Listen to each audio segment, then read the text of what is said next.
Good morning. As Matt said, I'm Catharine Steffens, Director of Global Initiatives and Partnerships for JSN, and today we get to celebrate UAP 4 to collaborate in the care of our common home. It's my honor to introduce our dynamic and wonderful speaker, Dustin Liu. Dustin was the 9th United States Youth Observer to the United Nations. He represented U.S. youth at the UN. He was the U.S. head delegate for the G20 Youth Summit and a Social Innovation Fellow at MIT. He is currently a teaching fellow at the Harvard Graduate School of Education. He has a Bachelor of Science from Cornell University. He was a Fulbright Scholar in Malaysia, and he has a Master's in Education from Harvard. In his free time, he's a Zumba instructor and loves to share his love for playing the cello in community with others. So please join me in welcoming Dustin Liu to the stage.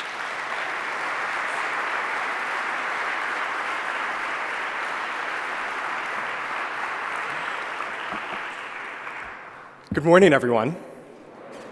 I just called my mom 20 minutes ago, and I told her that I was about to give this speech. And I said, "Mom, I'm feeling a little bit nervous because I'm about to go up on stage and talk to a bunch of super cool educators." And what she said was that she wanted me to share with you a Liu family tradition. So I will go ahead and invite you to turn to your neighbor, someone sitting at your table, and tell them, "Thank you so much for being here."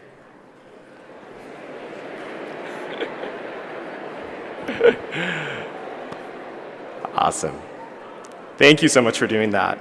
My mom always likes to start family dinners with this because even if the food isn't good, which it usually is, we can be nourished by our company, our gratitude, and our presence. So even if these remarks don't land, I hope your cup is a little bit more full with gratitude that we started with this morning.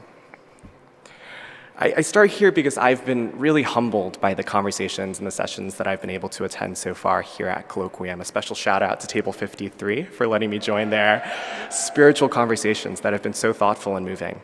And secondly, I start here because the work of nurturing young changemakers, the work of caring for our common home, particularly helping our young people get there, starts with committed school leaders and educators. So this work would not be possible without your work.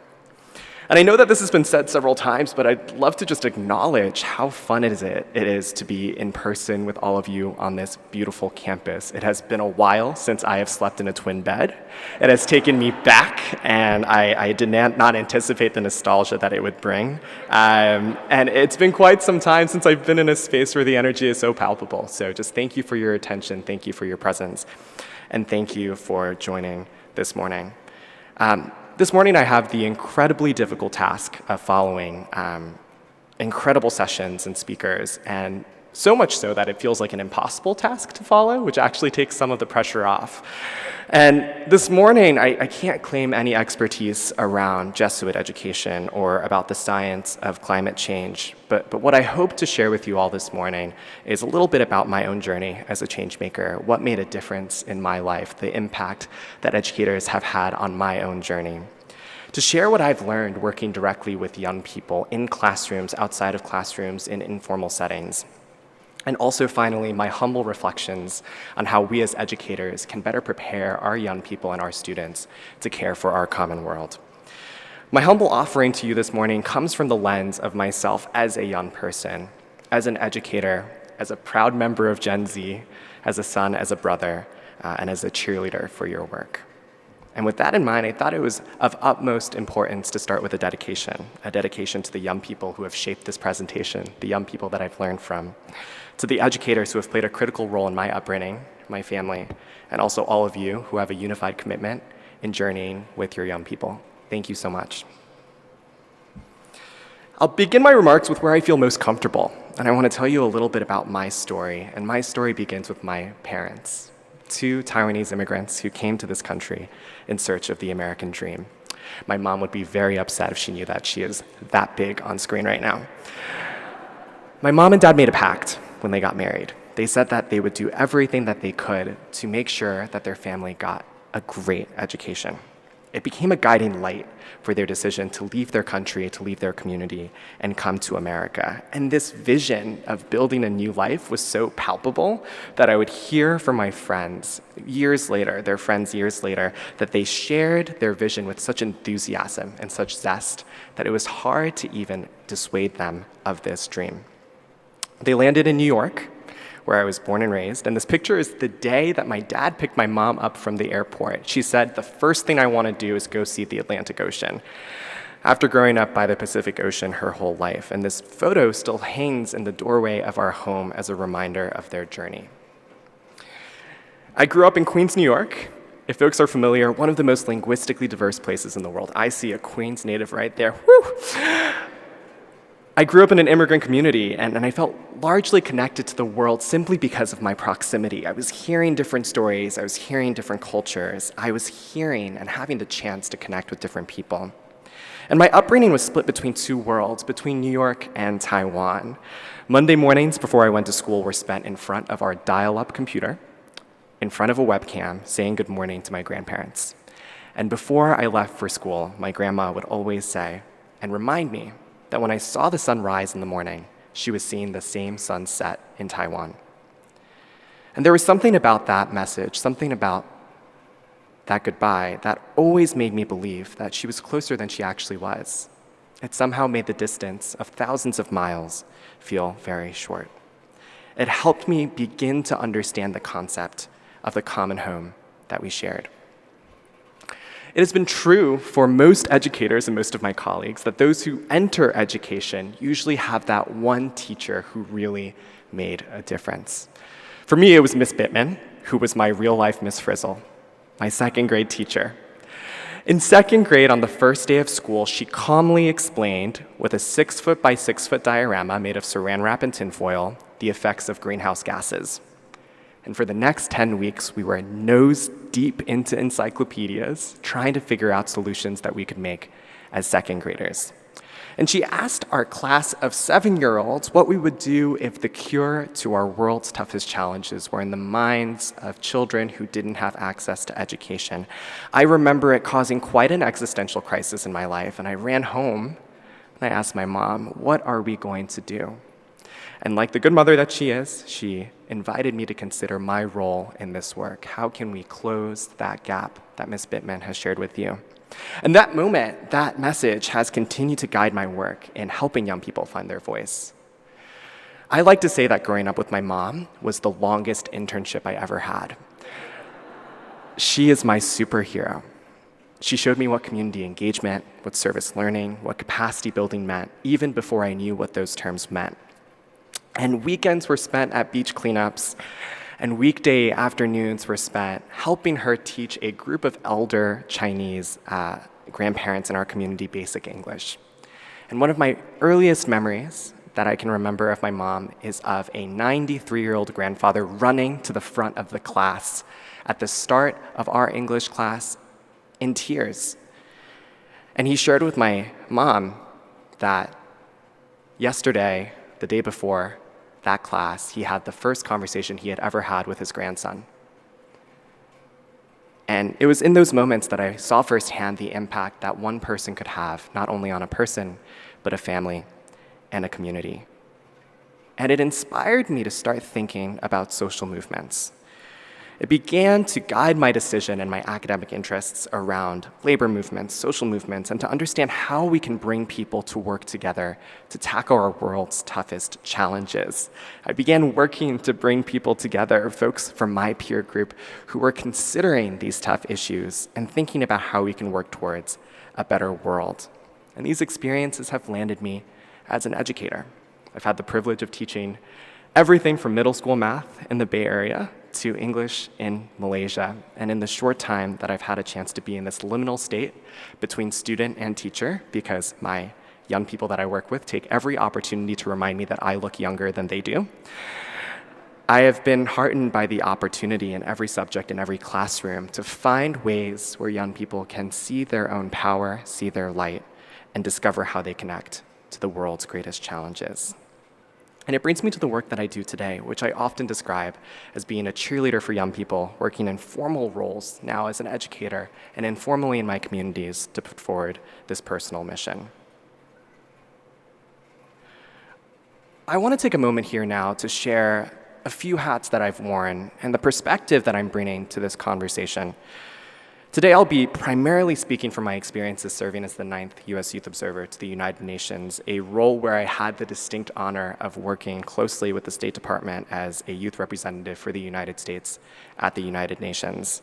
And during my term, I had the incredible opportunity of connecting with over 60,000 young people in small group settings, groups of 4 to large leadership conferences to graduate school seminars, focused on engaging young people and students on the topics related to multilateralism, to the Sustainable Development Goals, and to the concept of mutual belonging.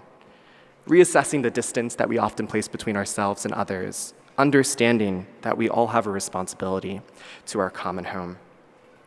And so much of my work has been grounded in these Sustainable Development Goals, 17 goals that were established and adopted by the United Nations in 2015, really emphasizing a blueprint to achieve a better and more sustainable future for all. And this blueprint or map, oftentimes used in multilateral conversations, isn't just used for countries and world leaders. It can be used for our change-making journeys and the change-making journeys of our students as well. Unsurprisingly, the topic that was top of mind for these young people that I connected with, nearly in every conversation, was the topic of climate change. The Sustainable Development Goals that we focused on the most were the ones that pertain to climate.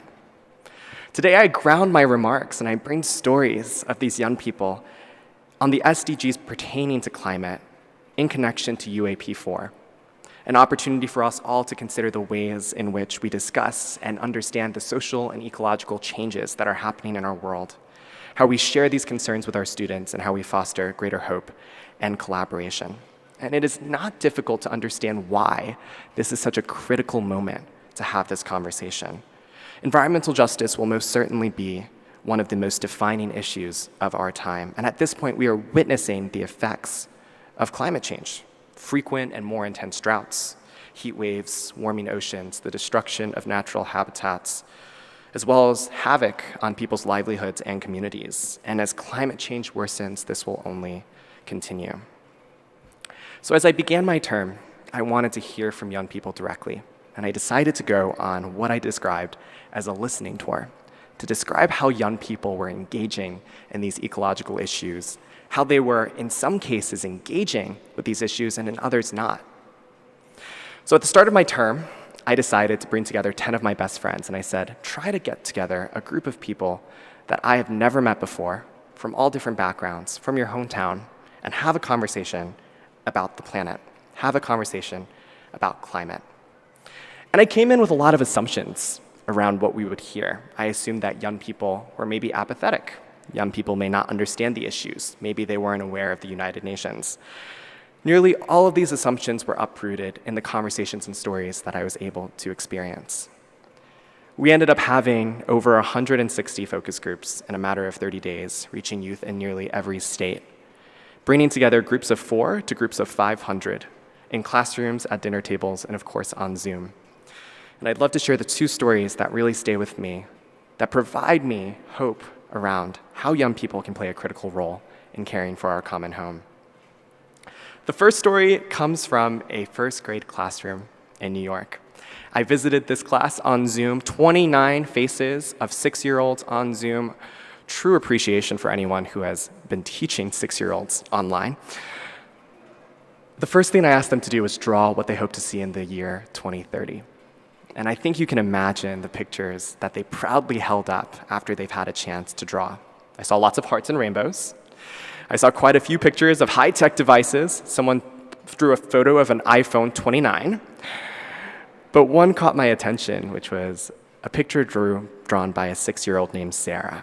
And she drew a picture of a sparkling, clean earth with a beaming smile, and a picture of stick figures of all different sizes and colors holding hands in harmony. And I asked Sarah, the 6-year-old artist, as a follow-up question, right? I said, Sarah, this feels a little bit difficult for 2030. Don't you think that we should wait for this to be 2050, 2060? And in front of 29 of her peers, she totally schooled me. She said, Dustin, I don't know what you're talking about. It's not that hard. I'll just make sure that everyone in my life is kind. Everyone in my life does the right thing. They'll make sure everyone in their life does the right thing. And by the time I'm in high school, this will be our reality. And I think the confidence by which she shared this with the class, the conviction by which she shared it, allows me to understand that young people bring a very special perspective to our issues, very important perspective to caring for our common home. The beauty in having such a clear vision is that in order to work towards a better world, in order to care for our common world, we need to know what we're working towards. And Sarah did that so beautifully in this short activity. The second story comes from Southern Oregon. We brought together a group of 10 students in a small town just north of Medford. And the topic of the conversation centered, of course, around climate change. They were feeling the difficulties of climate change in their communities. And one member of the group, Cole, who is a college student, shared that, Dustin, it often feels like you need a PhD before you can actually make a difference on climate change. It's such a difficult problem to understand. Do I even know about this issue? Do I know enough about this issue to even make a difference? And that was the last comment that was shared in our focus group before I invited them all to stay in touch. Cole called me 3 weeks later in September of 2020 and let me know that he had changed his mind about what he said. He shared with me that the Alameda fire that impacted Southern Oregon in September of 2020 had burned down his entire town. He shared with me that a forest fire had decimated 2 towns in Southern Oregon, torched 2,700 houses, and displaced nearly 3,000 people. Leading experts linked the Alameda fire to our changing planet and our worsening climate emergency. Fires so close to towns and cities have now become common.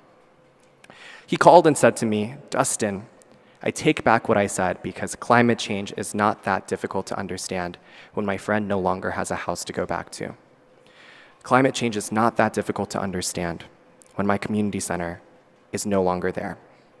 Dustin, I am firsthand experiencing the impacts of climate change, and that is why I can make a difference. And I share these stories because I think they provide us an opportunity to recognize that young people are experiencing the world that we're living in this moment, and that their lived experiences are valid data. It's expertise.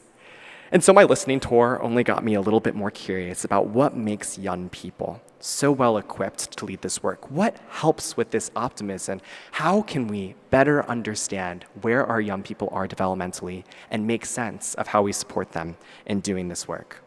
So as a graduate student in education at the time, I was curious about what was happening in brain development. And I had the chance to work alongside now a dear colleague and mentor, Dr. Alexis Redding, whose work focuses on adolescent development to try to come up with an answer. I found her work and the work that she's produced to be a really compelling reason as to why young people play an important role in our climate movement. The first thing that we learned is that the human brain is not fully mature until the age of 25, which was a great relief to me, as I have a few more years for it to settle down. As our students' brains begin to develop and grow and mature, there are a few things that happen. The first thing that happens is that our students start experiencing abstract thinking, the capacity to grasp different points of view. No longer are we talking about red and blue, we're talking about purple. For those of you with little ones or middle schoolers, this is when sarcasm starts happening. It's a beautiful moment to recognize that brain development is happening and allowing them to hold 2 different things in tension, allowing them to form their own questions, their own beliefs. It's during this stage that people begin to identify different perspectives. This comes at a beautiful moment where it also comes at tension with something called adolescent egocentrism. This idea that they are the center of the world. The second piece that is often described in this period is the imaginary audience. This idea that everyone is watching me at all times. If you'll remember in middle school, when you had that pimple and you thought everyone was staring at it, this is what's happening. The presence of an imaginary audience, young people, as they develop, feel this very heavy idea that everyone is watching them. Everyone is paying attention to what they're doing. It's something that I feel this morning with a pimple that I found on my face, right? Everyone is staring at it. It's this hyper-awareness of where they are. Young people are also experiencing something that developmental psychologists describe as a personal fable. Right? This idea that there is something special and unique about my experience. Why else would everyone be looking at my pimple?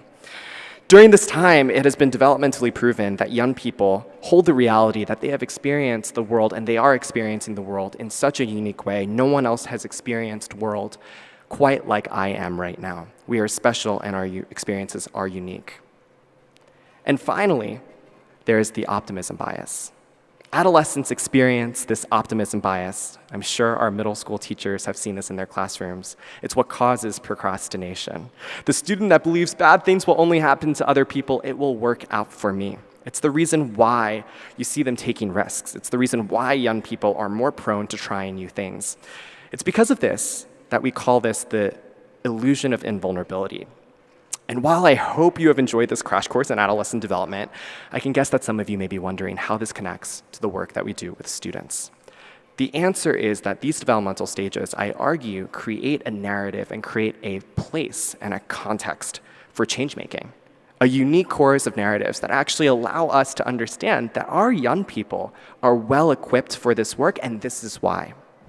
When we think about abstract thinking, it's actually inviting the student to consider new realities, even competing realities. It creates a narrative, there is another way. The imaginary audience, this feeling that everyone is staring at me, being the center of attention, allows young people to believe that people pay attention to what I have to say.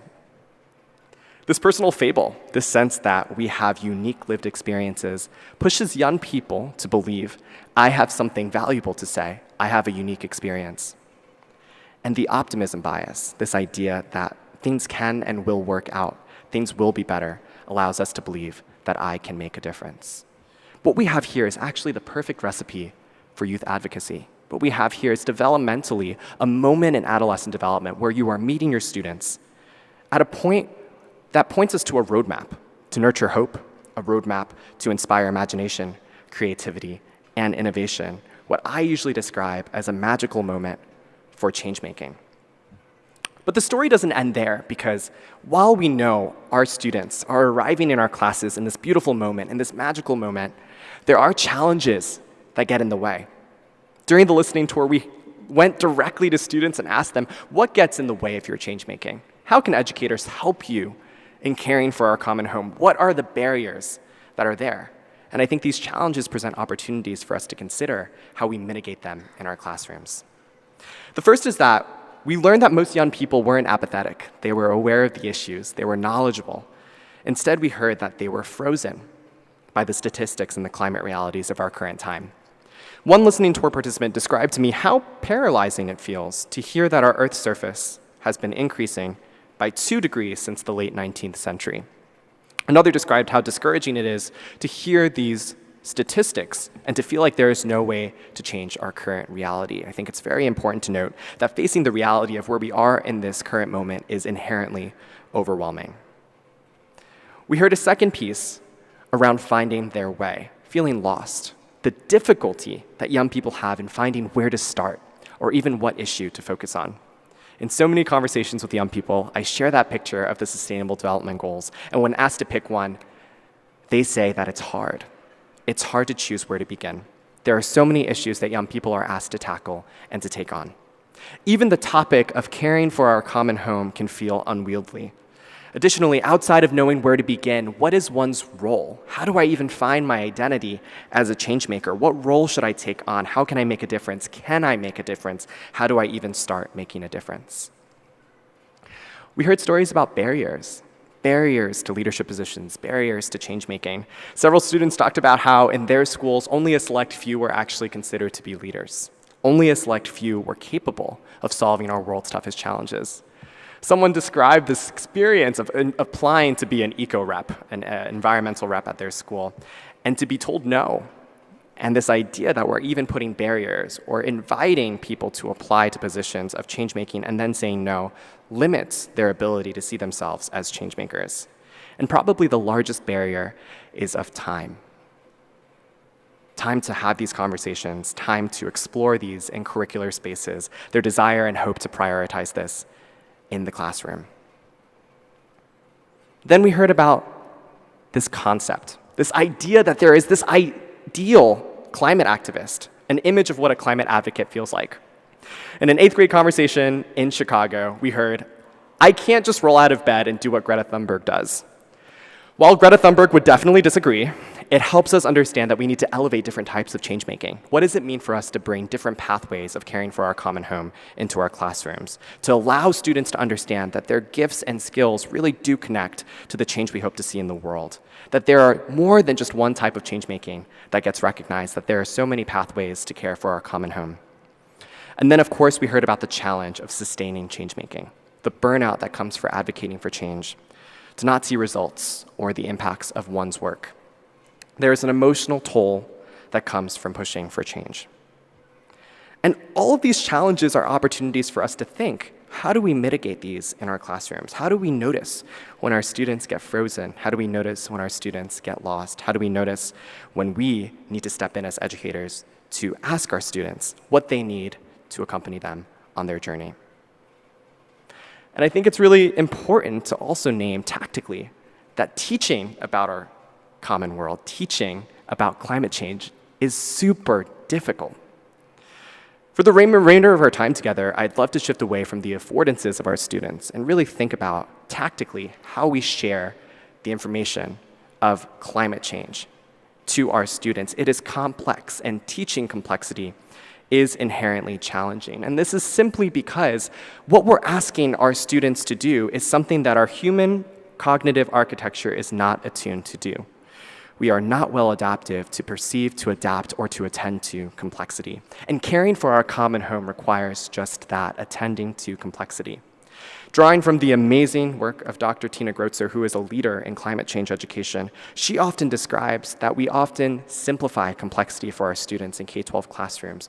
What are ways in which we can encourage them to see the fuller picture, to teach our students about the realities of our common home?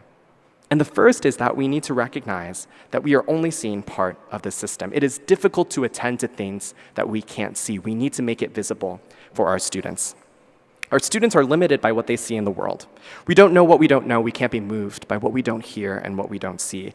I often think about this Indian parable of the blind man and an elephant. Each blind man is choosing a different part of the elephant's body, but only one part, such as the side or the tusk.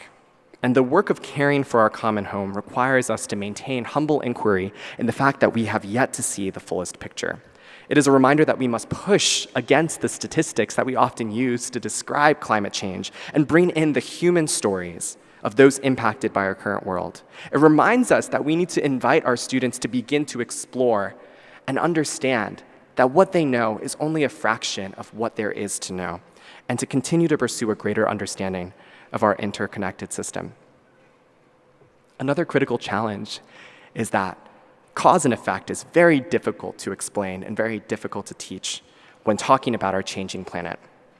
Cognitive scientists have discovered that the ability to determine causation and to understand cause and effect means that we must have a linear relationship between that cause and the effect, and it needs to be visible. So as an example, my linear relationship between my lactose intolerance is very clear to me. When I drink milk, my bowel movements change. It's very different and not as simple when we think about climate change. We often don't see the situation that's happening. We often don't see the effects of our actions because they are in different attentional frames. Most of us flew here to be in community with one another, but I will guess that only a minority of us were thinking about polar bears as we buckled in for our flight. It's not a visible effect.